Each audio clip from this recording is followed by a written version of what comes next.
አንዳንዶቻችን አሁን በሁለት ልብ እያነከስን ነው። እንደ ገበቴ ላይ ውሃ እየወላወልን ነው። ነፋስ እንደሚወዘውዘው ሸንበቀው ወዲህና ወዲያ እየተወዘወዝን ነው። አምነን ተጠምቀን ክርስትናን ተቀብለን ክርስቲያኖች ሆነን የእግዚአብሔር ልጆች ሆነን ግን እንደ አሕዛብ ጠንቋይ የምንጠይቃለን። አዳምና እኛ ልጆቹን የቀደሰን ውድ ዋጋ ከፍሎ ነው። የመጨረሻ ዋጋ ከፍሎ ነው። መተኪያና መለኪያ የሌለው ዋጋ ከፍሎ ነው። ቅዱስ ሥጋውን ቆርሶ ነው የቀደሰን። ከእግዚአብሔር በላይ የምንወደው ነገር ካለ እሱ ጣዖት ነው። ከኛ ሕይወት መወገድ አለበት። በቂም በበቀል የኖርንበት ዘመን ይብቃ። በመለያየት፣ በመበላላት፣ በመነካከስ፣ በጎጠኝነት የኖርንበት ዘመን ይብቃ። አንዳንዶቻችን እኮ አሁን በጎጠኝነት እስበስ በመለያየት እየፈረስን እኮ ነው። በወንድማማቾች መካከል ጠብን የሚዘራ እግዚአብሔር አጥብቆ የሚጸየፈው አጥብቆ የሚጠላው ይሄን ነው። እንደ ኢትዮጵያውያን አንድ ነን። ደግሞ የኢትዮጵያ ኦርቶዶክሳዊ ተዋሕዶ ልጆች አንድ ነን። በአንድ መስቀል የዳንን ከአንድ ማኅፀነ ዮርዳኖስ ከአንድ ጸጋ መንፈስ ቅዱስ ዳግም በጥምቀት የተወለድን በአንዱ ሜሮን የከበርን ከአንዱ ኅብስት ከቅዱስ ሥጋው ከአባቶቻችን ከካህናት እጅ ቅዱስ ሥጋውን የተቋደስን ከአንዱ ጽዋ ከክቡር ደሙ ከወንድሞቻችን ከዲያቆናት እጅ በርፈ መስቀል ክቡር ደሙን የቀመስን ብዙ ብልቶች ስንሆን በክርስቶስ አንድ አካል የሆንን የአንዲት ቤተ ክርስቲያን ልጆች አንዲት ርስት ገነትን ኋላም መንግሥተ ሰማያትን ተስፋ አድርገን የምንጠባበቅ ነን። በስመ አብ ወወልድ ወመንፈስ ቅዱስ አሐዱ አምላክ አሜን።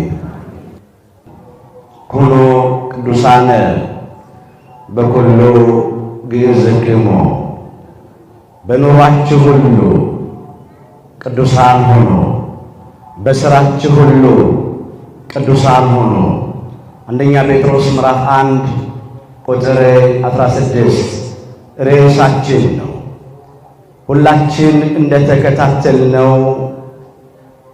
በቅዳሴው ክፍለ ጊዜ በየዓመቱ በዚህ በቅድስት ሰንበት ከሚነበቡት መልእክታት መካከል በንፍቁ ዲያቆን የተነበበው የመልእክት ክፍል ነው። እንዲህ ብሎ ነው ያነሳው። ወባሕቱ በከመ ዘጸዋዕክሙ ቅዱስ ውእቱ ወአንትሙኒ ኩኑ ቅዱሳነ በኩሉ ግእዝክሙ። ነገር ግን የጠራችሁ ቅዱስ እንደሆነ እንዲሁም እናንተ ደግሞ በሥራችሁ ሁሉ በኑሯችሁ ሁሉ ቅዱሳን ሁኑ ነው ያለው። እስመ ጽሑፍ ዘይብል ኩኑ ቅዱሳነ እስመ ቅዱስ አነ፣ እኔ ቅዱስ ነኝና እናንተም ቅዱሳን ሁኑ የሚል ጽሑፍ አለና ብሎ ይሄንን አባታችን ሊቀ ነቢያት ሙሴ ከእግዚአብሔር አግኝቶ ለእስራኤል ዘሥጋ ከተናገረው ስቦ አምጥቶ እዚህ ጋር መዝግቧል። በዚህ ርዕስ ውስጥ በመጀመሪያ የአምላካችን የእግዚአብሔርን ቅድስና እናያለን። ሁለተኛ በብሉይ ኪዳን አምላካችን እግዚአብሔር እስራኤል ዘሥጋን እንዴት አድርጎ እንደቀደሳቸው እንመለከታለን። ሦስተኛ በሐዲስ ኪዳን አምላካችን እግዚአብሔር እኛን የሰውን ልጆች እንዴት አድርጎ እንደቀደሰን እንመለከትና በኑሯችሁ ሁሉ ቅዱሳን ሁኑ ስለተባልን እንዴት ባለ ቅድስና መኖር እንደሚገባን ተመልክተን እንጠቀልለዋለን። አምላካችን እግዚአብሔር በነገር ሁሉ ማስተዋልን ይስጠን። አምላካችን እግዚአብሔር በባህሪው ቅዱስ ነው። ቅድስና የእግዚአብሔር የባህሪ ገንዘቡ ነው። እቀደስ አይል ቅዱስ ነው። እነጻ አይል ንጹሕ ነው። እከብር አይል በባህሪው ክቡር ነው። ቅዱስ የሚለው ቃል ቀደሰ ከሚለው የግዕዝ ግስ የተወሰደ ነው። ቀደሰ ማለት ለየ፣ አከበረ፣ መረጠ፣ አነጻ ማለት ነው። አምላካችን እግዚአብሔር ቅዱስ ነው ስንል ቅድስና የራሱ የባህሪ ገንዘቡ ነው። እቀደስ አይል ቅዱስ ነው በባህሪው። በቅዱሳት መጻሕፍት ውስጥ በብዙ ስፍራዬ ተመዝግቧል።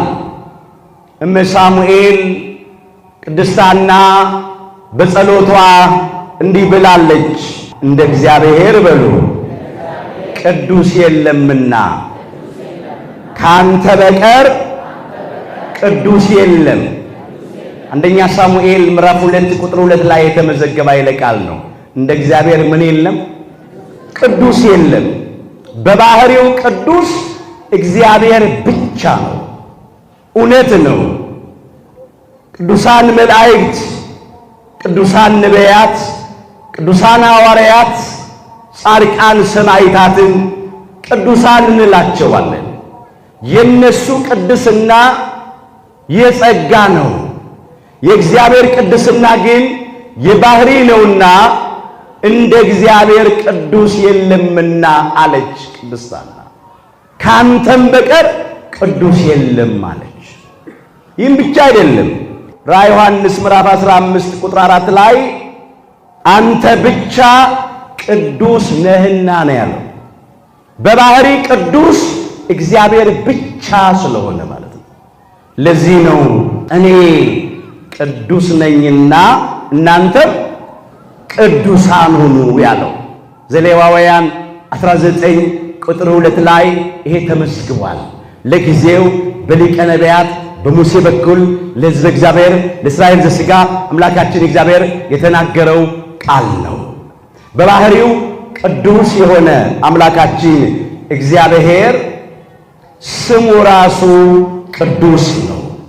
ስሙ የተከበረና የተፈራ የተቀደሰም ስም ነው። የዳዊት መዝሙር 110 ቁጥር 9 ላይ ከስሞች ሁሉ የበለጠ ስም ነው፣ ልዩ ስም ነው፣ ድል አድራጊ የሆነ ስም ነው፣ አዳኝ መድኃኒት የሆነ ስም ነው፣ ሕያው የሆነ ስም ነው። እንደ እግዚአብሔር ያለ ስም የለም።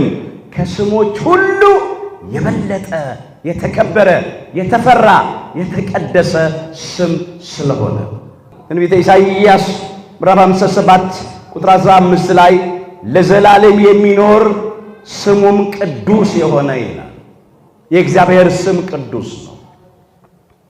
ሶስተኛ የእግዚአብሔር ቃሉ ራሱ ቅዱስ ነው። ሕጉ ቅዱስ ነው። በብሉይ ኪዳን ሕገ ኦሪት ቅዱስ ነበር። በአዲስ ኪዳንም ሕገ ወንጌል ቅዱስ ነው። አምላካችን ጌታችን መድኃኒታችን ኢየሱስ ክርስቶስ ሞትን ድል አድርጎ ከተነሳ በኋላ ይሄንን ቅዱስ ወንጌል ለደቀ መዛሙርቱ ሰጥቷቸዋል። በማርቆስ ወንጌል ምዕራፍ 16 ቁጥር 8 ላይ ለዘላለም ድነት የሆነውን የማይለወጠውን ቅዱስ ወንጌል በእጃቸው ላከው ይላል። ለመጀመሪያዎቹ ደቀ መዛሙርት ለዘላለም ድህነት ለዘላለም ሕይወት የሆነውን ቅዱስ ወንጌል ለዓለም ሁሉ እንዲሰብኩ እንዲያስተምሩ ሰጣቸው። ቃሉ ሕጉ ቅዱስ ነው። ከሕጎች ሁሉ የበለጠ ሕግ ነው። ለምን? ሰማያዊ ሕግ ነው። ዘላለማዊ ሕግ ነው። የማያልፍ የማይሻር የማይለወጥ ነው ያለው። በምድር ላይ ብዙ ሕጎች አሉ፣ ብዙ ጽሑፎች፣ ብዙ ቃሎች አሉ። እነሱ ያልፋሉ፣ ይለወጣሉ። ደግሞ በራሳቸው ሕይወት አይደሉም፣ መድኃኒት አይደሉም፣ አያድኑም። የእግዚአብሔር ሕግ ግን ለዘላለም ድህነት የሆነ ሕግ ነው። በተለይም ሕገ ወንጌል ነፃ የወጣንባት ሕግ፣ ልጅነትን ያገኘንባት፣ ጸጋ እግዚአብሔርን የለበስንባት፣ እንደ እግዚአብሔር ቸርነት የእግዚአብሔርን መንግሥት የምንወርስባት ሕገ ወንጌል የእግዚአብሔር ሕገ መንግሥት። ይህ ሕጉ ቅዱስ ነው። ቃሉ ቅዱስ ነው። ሰላም የሚሰጥ የሚያጽናና፣ የተቆረጠን ተስፋ የሚቀጥል፣ ሐዘንን ለደስታ ልቅሶን ለሳቅ የሚቀይር፣ የከበደን ሸክም የሚያቀል፣ እንቆቅልሽን የሚፈታ የሚያነጻ የእግዚአብሔር ቃል ቅዱስ። ሌላው ምስጋናው ራሱ ቅዱስ ነው። እልፍ አእላፋት ወትልፊት አእላፋት ቅዱሳን መላእክት ያለ ረፍት ያለ መታከት ያለ መሰልቸት ያለ መድከም የሚያመሰግኑበት ምስጋና፣ 24ቱ ካህናተ ሰማይ የሚያመሰግኑበት ምስጋናው ራሱ ቅዱስ ነው። ምግባቸው ምስጋናቸው ሆኖ፣ ምስጋናቸው ምግባቸው ሆኖ እግዚአብሔርን ቅዱስ ቅዱስ ቅዱስ እያሉ እያመሰገኑት ይኖራሉ። ምስጋናቸው እረፍታቸው ነው። እረፍታቸው ራሱ ምስጋናቸው ነው። ትንቢተ ኢሳይያስ ምዕራፍ 6 ቁጥር 3 ጀምሮ ይሄ ተመዝግቧል። ቅዱስ ዮሐንስም በራእዩ ይህንን ደግሞ አምጥቶታል። ራእየ ዮሐንስ ምዕራፍ 4 ቁጥር 8 ጀምሮ እንመልከት። ቅዱስ ቅዱስ ቅዱስ የነበረውና የሚመጣውም ሁሉን የሚገዛ ጌታ ያለው አምላክ እያሉ ያለ ረፍት ያመሰግኑት ነበር ይላል። ዓለም ሳይፈጠር ዘመን ሳይቆጠር ከዘላለም በባህሪ ክብር የነበረ ዓለምን ፈጥሮ እየገዛ ያለ ደግሞ ዓለምንም አሳልፎ ለዘላለም የሚኖር በባህሪው ሞት የሌለበት በመንግስቱ ክረትና እልፈት ለውጥ የሌለበት የዘላለም ንጉሥ ዘላለም ቅድስት ሥላሴን ነው የሚያመሰግኑት። ቅዱስ ቅዱስ ቅዱስ እያሉ የኢትዮጵያ ኦርቶዶክሳዊት ተዋሕዶ ቤተ ክርስቲያን ከሰማያውያን ቅዱሳን መላእክት ተምራ ከ24ቱ ካህናተ ሰማይ ተምራ ሁልጊዜ በቅዳሴዋ አሃዱ አብ ቅዱስ፣ አሃዱ ወልድ ቅዱስ፣ አሃዱ ውእቱ መንፈስ ቅዱስ እያለች አምላካችን እግዚአብሔርን በዚህ በተወደደ በልዩ በቅዱስ ምስጋና ታመሰግነዋለች። የኢትዮጵያ ኦርቶዶክሳዊት ተዋሕዶ ቤተክርስቲያን ልጆች ያደረገን አምላካችን እግዚአብሔር ስለማይነገረው ስጦታው ክብርና ምስጋና ይግባው። ማለዳ ማለዳ አዲስ የሆነ ምስጋና፣ የማይሰለች ምስጋና። ቅዳሴ ሁል ጊዜ አዲስ ነው ወገኖች። አባታችን ኢትዮጵያዊው ቅዱስ ያሬድ ጡመ ልሳን እንዚራ ለቤተ ክርስቲያን ፈልፈለ ማህሌት ተብሎ የሚጠራው ማህሌታዊው ቅዱስ ያሬድ ከሰማያውያን ከብርሃናውያን ከእሳታውያን መላእክት የሰማውን ምስጋና ዜማ ግዕዙን እዝሉን አራራዩን ለቤተ ክርስቲያን ስላበረከተ ወቅቱን ጠብቃ እንዳስፈላጊነቱ በዚህ እግዚአብሔርን ታመሰግነዋለች። ኪዳኑ የሚደርሰው፣ ቅዳሴው የሚቀደሰው፣ ሰዓታቱ የሚቆመው፣ ማህሌቱ የሚደርሰው፣ መዝሙሩ የሚዘመረው፣ ድጓው፣ ጾመ ድጓው፣ ምዕራፉ፣ መዋሲቱ፣ ዝማሬ ሁሉ የሚደርሰው በዚህ ነው። ወቅቱን እየጠበቀ ምስጋናው ቅዱስ ነው። እንግዲህ በባህሪው ቅዱስ የሆነ እግዚአብሔር ስሙ ቅዱስ የሆነ ቃሉ ሕጉ ቅዱስ የሆነ ምስጋናው ቅዱስ የሆነ አምላካችን እግዚአብሔር በብሉይ ኪዳን እስራኤል ዘሥጋን ቀደሳቸው፣ ለያቸው፣ አከበራቸው፣ መረጣቸው። ወደ አዲስ ኪዳኑ እንምጣ።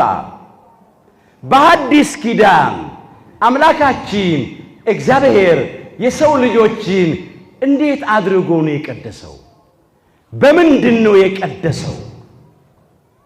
በአዲስ ኪዳን አምላካችን እግዚአብሔር አዳምና ልጆቹን በሙሉ ነው በመጀመሪያ የቀደሰው። በዕለተ ዓርብ ሕዝቡን ሁሉ ሊቀድስ፣ አዳምና ልጆቹን ሁሉ ሊቀድስ በቀራንዮ ኮረብታ በዕፀ መስቀል ላይ ተሰቀለ። ኢየሱስ ደግሞ በሉ በገዛ ደሙ ሕዝቡን እንዲቀድስ ከበር ውጪ በሉ መከራን ተቀበለ። ዕብራውያን ምዕራፍ 13 ቁጥር 12 አምላካችን ጌታችን መድኃኒታችን ኢየሱስ ክርስቶስ አዳምና እኛ ልጆቹን የቀደሰን ውድ ዋጋ ከፍሎ ነው። የመጨረሻ ዋጋ ከፍሎ ነው። መተኪያና መለኪያ የሌለው ዋጋ ከፍሎ ነው። ቅዱስ ሥጋውን ቆርሶ ነው የቀደሰን። ክቡር ደሙን አፍስሶ ነው ያከበረን። ነፍሱን ለመስቀል ሞት አሳልፎ ሰጥቶ ነው የእኛን ሞት ወስዶ የእሱን ሕይወት ለእኛ የሰጠን። የማይሞተው ሞተ በሥጋ፣ ሞትን ይሽረው ዘንድ ሞተ በሥጋ፣ ሙታንን ያድን ዘንድ ሞተ በሥጋ እንዳሉ ሊቃውንቱ እነ ቅዱስ ዲዮስቆሮስ በቅዳሴያቸው። በብሉይ ኪዳን እስራኤል ዘሥጋን ለመቀደስ እግዚአብሔር በስሙን የጠራቸው፣ እግዚአብሔር ሕጉን ሕገ ኦሪትን የሰጣቸው፣ ወንዶቹ በግዝረት ነው የተለዩት፣ ሕዝቡ የሚቀደሱበት መቅደስ ነው የታነጸላቸው፣ የሚቀድሷቸው ካህናት ነው የተሾሙላቸው ሌዋውያኑ። እኛን ግን እስራኤል ዘነፍስ የምንባል የአዲስ ኪዳን እስራኤሎች እኛን ክርስቲያኖችን አምላካችን ጌታችን መድኃኒታችን ኢየሱስ ክርስቶስ የቀደሰን የመጨረሻ ዋጋ ከፍሎ ነው። ምንም መተኪያ የለውም፣ ምንም መለኪያ የለውም። እንዲህ አድርጎ ቀደሰን። እኛ ክርስቲያኖች በምን ተቀደስን? እንዴት ተቀደስን? ልክ ቤተ እስራኤልን ከአሕዛብ መካከል ለይቶ አምላካችን እግዚአብሔር በስሙ ጠርቶ የሚመሩበትን ሕግ ሰጥቶ መቅደስ እንዲታነጽላቸው አድርጎ እንደቀደሳቸው እኛ ደግሞ የአዲስ ኪዳን እስራኤሎች የተቀደስንበትን ምስጢር እናያለን። አሁን የጠራችሁ ቅዱስ እንደሆነ እናንተም በኑሯችሁ ሁሉ ቅዱሳን ሁኑ ነው ያለው። የጠራችሁ አለ። በሃይማኖት የጠራን፣ በጥምቀት የጠራን፣ በልጅነት ያከበረን፣ በፍቅር የሳበን፣ በረድኤት ያቀረበን አምላካችን እግዚአብሔር ቅዱስ እንደሆነ እናንተም ቅዱሳን ሁኑ ነው ያለው። ወንዶቹ በ40 ቀን ሴቶቹ በ80 ቀን ከማኅፀነ ዮርዳኖስ ከጸጋ መንፈስ ቅዱስ ዳግም በጥምቀት ተወልደን በሜሮን ከብረናል። በአምላክ ቅዱስ ሥጋና ክቡር ደም ተቀድሰናል። በመስቀሉ ለሱ ክብር ተለይተናል። የጠራችሁ ቅዱስ እንደሆነ ያለው እንዲህ ነው። እናንተም በኑሯችሁ ሁሉ በሥራችሁ ሁሉ ቅዱሳን ሁኑ ብሎ ያነሳው ይሄንን ነው። የጠራን አምላካችን እግዚአብሔር ቅዱስ ነው። አስቀድመን እንዳየን ደግሞ ይህ ቅዱስ የሆነ እግዚአብሔር እኛን በጸጋ ቀደሰን፣ በመንፈስ ቅዱስ ጸጋ ቀደሰን፣ በቅዱስ ሥጋው ቀደሰን፣ በክቡር ደሙ አከበረን፣ በቅዱስ ቃሉ እንድንቀደስለት ሕገ ወንጌልን ቅዱሱን ቃል ቅዱሱን ሕግ አደለን። ይሄው ዕለት ዕለትም በቅዱስ ቃሉ ይናገረናል። ለምን? ተቀድሰንለት እንድንኖር። ከኛ አይደለም፣ የቀደሰን እሱ ነው። የቀደሰን ደግሞ እንድንቀደስለት ነው። እንዲህ እያለ ቅዱስ ጳውሎስ ጽፏል። ሮሜ ምዕራፍ 1 ቁጥር 7 ጀምሮ በእግዚአብሔር ለተወደዳችሁና ቅዱሳን ልትሆኑ ለተጠራችሁ። ምን ለመሆን ለተጠራችሁ? ቅዱሳን ልትሆኑ፣ ቅዱሳን ለመሆን ለተጠራችሁ። እውነት ነው። አሁን በክርስቶስ ክርስቲያን በወልድ ውሉድ በመሰኘታችን የእግዚአብሔር ልጆች በመባላችን ተቀድሰናል። በስሙ ስለተጠራን ተቀድሰናል። ቅዱስ ሥጋውን ክቡር ደሙን ስለሰጠን ስለተቀበልን ተቀድሰናል። በሜሮን ስላከበረን ተቀድሰናል፣ ነጽተናል። ግን እንዲህ አድርጎ የቀደሰን አምላካችን በቅድስና በንጽህና እንድንኖርለት ነው። ለዚህ ነው በኑሯችሁ ሁሉ ቅዱሳን ሁኑ ያለው ቅዱስ ጴጥሮስ። በማንኛውም ሕይወታችን በቅድስና በንጽህና ልንኖር ያስፈልገናል። አንደኛ ቆሮንቶስ ምዕራፍ 6 ቁጥር 19 ጀምሮ ወይስ ሥጋችሁ አለ ከእግዚአብሔር የተቀበላችሁት በእናንተ የሚኖረው የመንፈስ ቅዱስ ቤተ መቅደስ እንደሆነ አታውቁምን አለ። የምን ቤተ መቅደስ? የመንፈስ ቅዱስ ቤተ መቅደስ። ወይስ ሥጋችሁ አለ፣ ይሄ ሰውነታችን አካላችን ከእግዚአብሔር የተቀበልነው በጥንተ ተፈጥሮ ካለመኖር ወደ መኖር ያመጣን፣ በእጆቹ ያበጃጀን፣ በመዳፎቹ የቀረጸን፣ ግሩምና ድንቅ አድርጎ የፈጠረን አምላካችን እግዚአብሔር ነው። እጆችህ በሉ ሰሩኝ አበጃጁኝም እንዳስተውል አድርገኝ። መዝሙር 118 ቁጥር 73። የእግዚአብሔር የእጁ ሥራዎች ነን ወገኖቼ። እሱ ነው ያበጃጀን፣ እሱ ነው የሰራን፣ እሱ ነው የፈጠረን፣ እሱ ነው ያዘጋጀን። እኛ እኮ ሕንፃ ሥላሴ ነን እኮ። እግዚአብሔር እኮ ነው ያነጸን፣ እግዚአብሔር እኮ ነው የሰራን።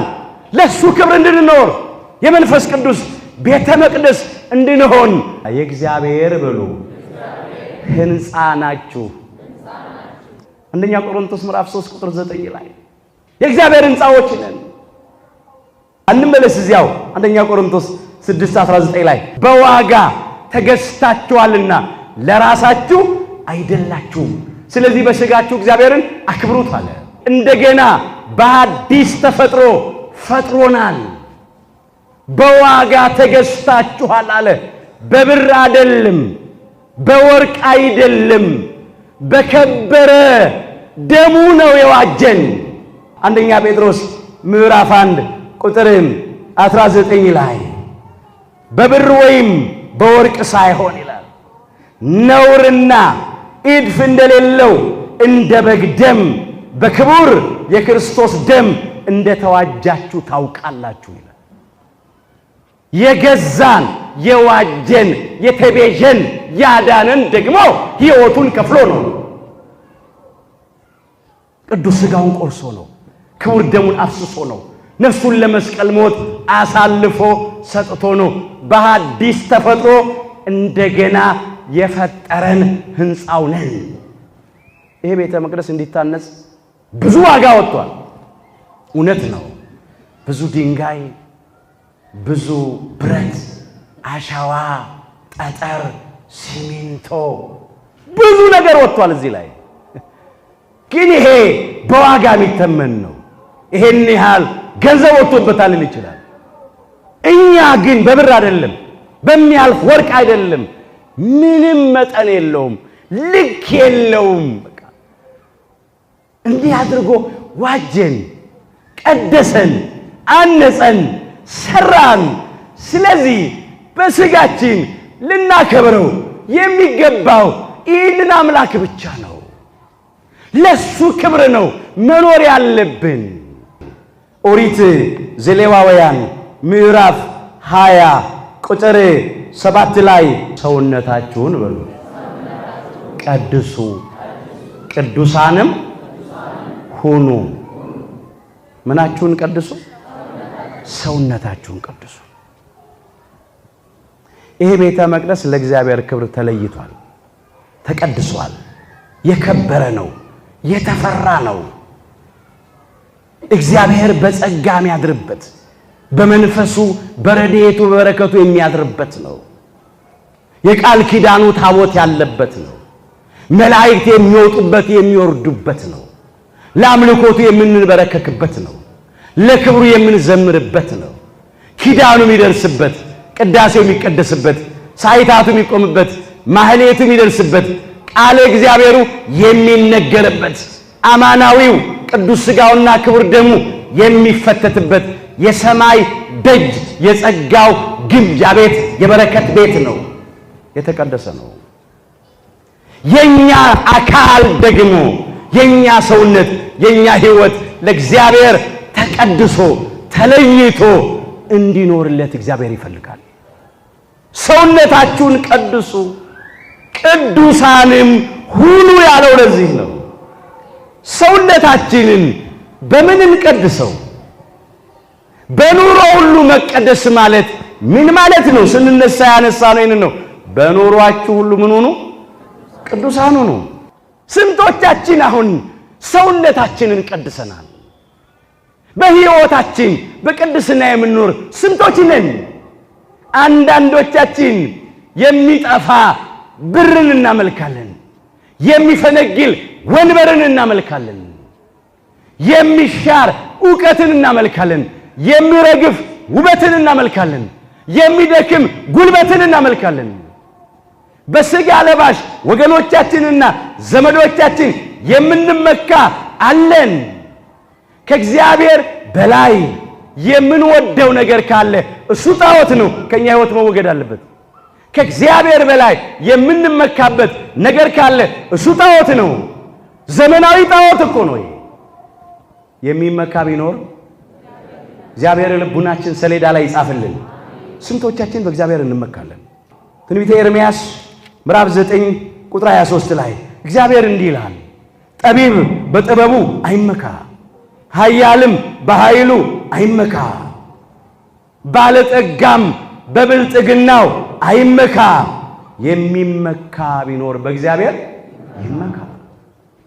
ልንመካበት የሚገባው አምላካችን እግዚአብሔር ነው።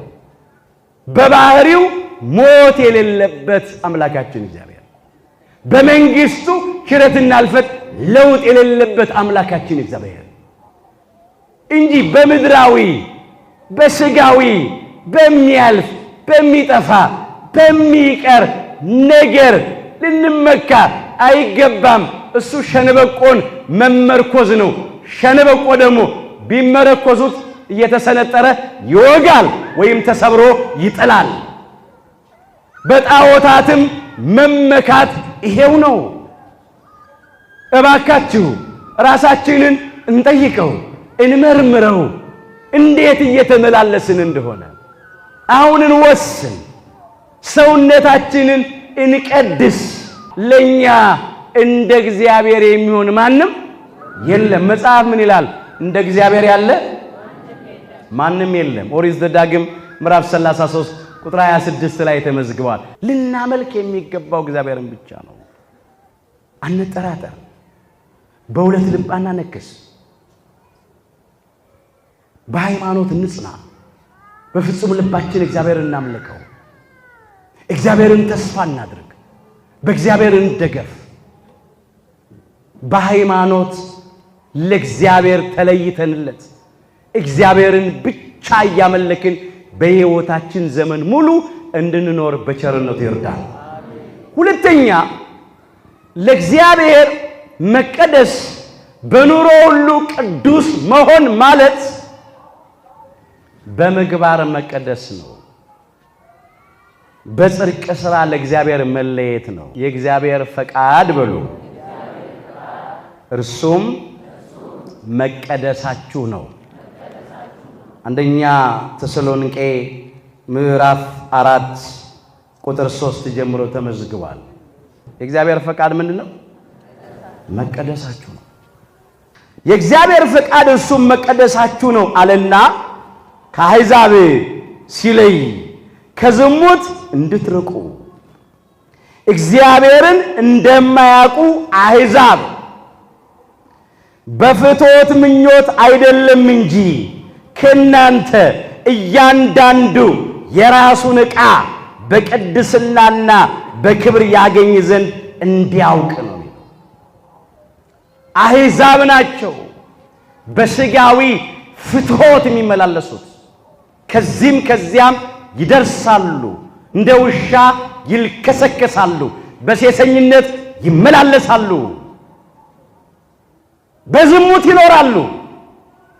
እኛ ክርስቲያኖች ግን ለእግዚአብሔር የተለየንን ለእግዚአብሔር የተቀደስንን። ስለዚህ ከዝሙት እንድንርቅ ይፈልጋል አምላካችን እግዚአብሔር። እግዚአብሔር ለርኩሰት ሳይሆን ለቅድስና በቅድስና ጠርቷችኋልና ይላል። እንድንረክስ አይደለም እግዚአብሔር የጠራን፣ በቅድስና በንጽህና እንድንኖር ነው። ሰውነታችሁን ቀድሱ ቅዱሳንም ሁኑ አለ። የስንቶቻችን ሰውነት የተቀደሰ ነው? እስቲ አሁን ያንዳንዳችን ራሳችን ነው። ትዳር ያልመሰረትን፣ ሕግ ያልገባን፣ በብቸኝነት ያለ ነው። ገና እግዚአብሔር ወደ መራን ምን ሄደው ጸጋችን ለይተን ያላወቅ ነው። እንዴት እየኖርን ነው? መቅደስ አካላችን በንጽህና ነው፣ በቅድስና ነው። አሁን ዕቃ የተባለውን ብልቶቻችንን በክብር ጠብቀናል፣ በቅድስና ይዘናል። ስንቶቻችን ከነ ክብራችን አለን? እህቶቼ ስንቶቻችሁ ከነ ንጽህናችሁ ከነ ድንግልናችሁ አላችሁ? ወንድሞቼ ስንቶቻችን ክብራችንን ጠብቀናል?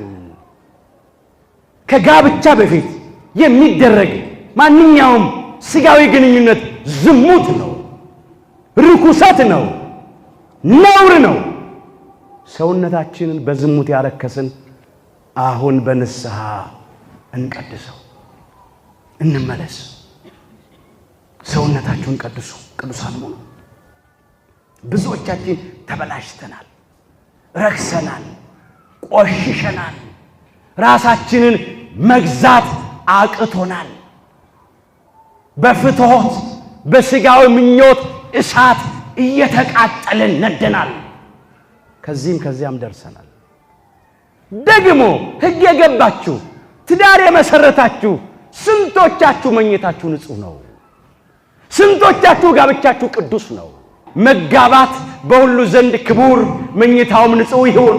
ሴሰኞችንና አመንዝሮችን ግን እግዚአብሔር ይፈርድባቸዋል። ዕብራውያን ምዕራፍ 13 ቁጥር 4። ጋብቻ ቅዱስ የሚሆነው በፈቃደ እግዚአብሔር በምክረ ካህን በጸሎተ ተክሊል በአምላክ ቅዱስ ሥጋና ክቡር ደም ሲሆን ነው። መጋባት በሁሉ ዘንድ ክቡር ይሆናል። መኝታውም ንጹህ ይሁን። መኝታው ንጹህ የሚሆነው አንድ ወንድ ለአንዲት ሴት ብቻ፣ አንዲት ሴት ለአንድ ወንድ ብቻ ሲሆን ነው። ባል የቃል ኪዳን ሚስቱን ካላታለለ፣ ሚስት የቃል ኪዳን ባሏን ካላታለለች፣ ተማምነው የሚኖሩ ከሆነ ባል የሚስቱን አካል ወስዶ ከሌላ ካላደረሰ፣ ሚስት የባሏን አካል ወስዳ ከሌላ ወንድ ካላደረሰች፣ ያን ጊዜ መኝታው ንጹህ ነው፣ ቅዱስ ነው። መኝታውን ንጹህ የሚያደርገው የአንሶላው፣ የአልጋ ልብሱ፣ የትራሱ መታጠብ ብቻ አይደለም። ወይም በዚያ ላይ መልካም መዓዛ ያለው ሽቱ መረጨቱ መርከፍከፉ ብቻ አይደለም። እሱ አፋዊ ውጫዊ ንጽህና ነው። መኝታው ንጹህ የሚሆነው ጋብቻው ቅዱስ የሚሆነው ቃል ኪዳኑ ሲከበር ነው። በትዳር የምትኖሩ አባቶቼ እናቶቼ የስንቶቻችሁ ትዳር ቅዱስ ነው? ስንቶቻችሁ ለትዳር ባልንጀሮቻችሁ ታማኞች ናችሁ? በተለይ ወንዶቹ ባሎች ለሚስቶቻችሁ ታማኞች ናችሁ? እግዚአብሔር ይጠይቃል ዛሬ። ሴሰኞችንና አመንዝሮችን እግዚአብሔር ይፈርድባቸዋል፣ በስጋም በነፍስም። እግዚአብሔር ሁላችን ከዚህ ሰውነን ሰውነታችሁን ቀድሱ። በዝሙትም እንመላለስ። ሌላው ኃጢአት ሁሉ የሚሰራው ከስጋ ውጪ እኮ ነው። ዝሙትን የሚያደርግ ሰው ግን በገዛ ስጋው ላይ ኃጢአትን ያደርጋል። ስጋ ደግሞ ለጌታ ነው እንጂ ለዝሙት አይደለም ይላል። አንደኛ ቆሮንቶስ ምዕራፍ 6 ቁጥር 18 ላይ ከዝሙት ሽሹ ይላል። ሰው የሚያደርገው ኃጢአት ሁሉ ከስጋ ውጪ ነው። ዝሙትን የሚሰራ ግን በገዛ ስጋው ላይ ኃጢአትን ይሰራል ነው። ሰውነታችን ወስደን ከጋለሞታ ጋር ከዘማውያን ጋር ስናረክሰው የመንፈስ ቅዱስ ቤተ መቅደስ የሆነው የቃሉ ማደሪያ የሆነው የስጋውና የደሙ ማደሪያ የሆነውን የመንፈስ ቅዱስ ማደሪያ የሆነውን መንፈስ ቅዱስ በጸጋው የሚያድርበትን ሰውነታችን አንድ ጥያቄ ስል ጠይቃችሁ፣ አሁን በዚህ ቤተ መቅደስ ውስጥ ደፍሮ ዝሙት የሚሰራ ሰው አለ? ከባድ ነው አይደል ጥያቄው? ማንም ሰው አይደለም ለመስራት አይታሰብም። ማንም አያስብም። እዚህ ቤተ መቅደስ ገብቶ ጠጥቶ የሚሰክር ሰው የለም። እዚህ ውስጥ ገብቶ ጫት የሚቅም ሲጋራ የሚያጨስ አሽሽ የሚወስድ ሰው የለም። እዚህ ውስጥ አያደርገውም። እንኳን ይሄንን ለማድረግ እዚህ ስፍራ ላይ በዚህ ውስጥ ያሉ ወገኖቻችን እንኳን የእግዚአብሔርን ቤት በጣም ስለሚፈሩ ስለሚያከብሩ እኔ ኃጢአተኛ ነኝ፣ እኔ በደለኛ ነኝ፣ ዘማዊ ነኝ፣ ሱሰኛ ነኝ፣ ሰካራም ነኝ፣ ስለዚህ ወደ ቤቱ መግባት እንኳን አይገባኝም ብለው በሩቅ ይቆማሉ። እግዚአብሔርን ፈርተው ሰውን አፍረው መቅደሱን አክብረው። ግን መቅደስ በሆነው አካላችን ስንት ርኩሰት ተፈጽሟል፣ ስንት ነውር ተሰርቷል። ቅዱስ ሥጋውን በቆረሰለት አካል ክቡር ደሙን ባፈሰሰለት አካል ስንት በደል ሰርተንበታል ወገኖች። ይሄ ቤተ መቅደስ እኮ የተሰራው እኛ እንድንሰራበት እኮ ነው። ይሄ ቤተ መቅደስ እኮ የታነጸው እኛ እንድንታነጽበት እኮ ነው። የቤተ መቅደሱ ዓላማ እኛ እንድንቀደስበት ነው። ግን መቅደስ አካላችን አርክሰነዋል። አሁን ሰውነታችንን እንቀድሰው፣ ከዝሙት እንራቅ፣ በንስሐ እንመለስ። አንዳንዶቻችን በስካር ሕይወታችን ተበላሽቷል። መንፈስ ይሙላባችሁ እንጂ በወይን ጠጅ አትስከሩ፣ ይህ ማባከን ነውና ይላል ኤፌሶን 5 ቁጥር 18 ላይ። መንፈስ ቅዱስ በጸጋ ይደርባችሁ እንጂ በወይን ጠጅ አትስከሩ። ወይን ጠጅ ያለው አልኮሉን ነው፣ የሚያሰክረውን መጠጥ ነው። መንፈስ ይሙላባችሁ፣ የመንፈስ ቅዱስን ፍሬዎች አፍሩ እንጂ የጽድቅን ሥራ ስሩ እንጂ በወይን ጠጅ አትስከሩ። ይህ ማባከን ነው። ገንዘብን ማባከን ነው። ጤንነትን ማባከን ነው። ትዳርን መበተን ነው። ጸብና ክርክርን ማምጣት ነው። ጠጥቶ መስከር እኮ በፈቃድ ማበድ እኮ ነው። ጠጥቶ መስከር እኮ በገንዘብ የጉበት በሽታ መግዛት እኮ ነው። ምንድነው አሁን ከመጠጥ የሚገኘው ጥቅም ምንድነው? ምንድነው የሚገኘው ትርፍ?